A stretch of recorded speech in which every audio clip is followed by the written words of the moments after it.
যুক্তরাষ্ট্রের টিকটক ব্যবহারকারীরা এখন রেড নোট নামে অন্য একটি চীনা অ্যাপের দিকে ঝুঁকেছেন। নিজেদের টিকটক রিফিউজি বলে পরিচয় দেওয়া ওই ব্যবহারকারীরা ব্যাপক পরিমাণে রেড নোট ডাউনলোড করেছেন। এর ফলে গত সোমবার অ্যাপেলের মার্কিন অ্যাপ স্টোরের সবচেয়ে বেশি ডাউনলোড হওয়া অ্যাপের তালিকায় চলে এসেছে রেড নোট। চীন, তাইওয়ান এবং অন্যান্য মান্দারিন ভাষী জনগোষ্ঠীর তরুণদের কাছে আগে থেকেই জনপ্রিয় এই অ্যাপ টিকটকের প্রতিদ্বন্দ্বী। বলা যেতে পারে টিকটক আর ইনস্টাগ্রামের মিশেল হলো রেড নোট। রেড নোট ব্যবহারকারীর সংখ্যা মাসে প্রায় 30 কোটি। এই অ্যাপের মাধ্যমে এর ব্যবহারকারীরা মূলত শহর কেন্দ্রিক তরুণীরা বিভিন্ন বিষয়ে পরামর্শ আদান প্রদান করে থাকেন, তা সে প্রেম সম্পর্কিত বিষয় হোক বা ফ্যাশন।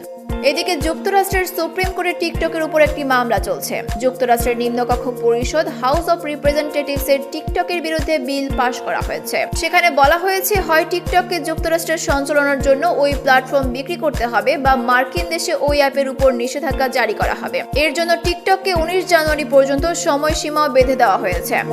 এই বিলকে চ্যালেঞ্জ জানিয়ে আদালতের দ্বারস্থ হয়েছে টিকটক। শিগগিরই এই মামলার রায় জানাবেন সে দেশের সুপ্রিম কোর্টের বিচারপতিরা। অন্যদিকে টিকটকের তরফে বারবার জানানো হয়েছে, যুক্তরাষ্ট্রে তাদের যে ব্যবসা রয়েছে সেটা কোনো মতে ওই দেশের কাছে তারা বিক্রি করবে না।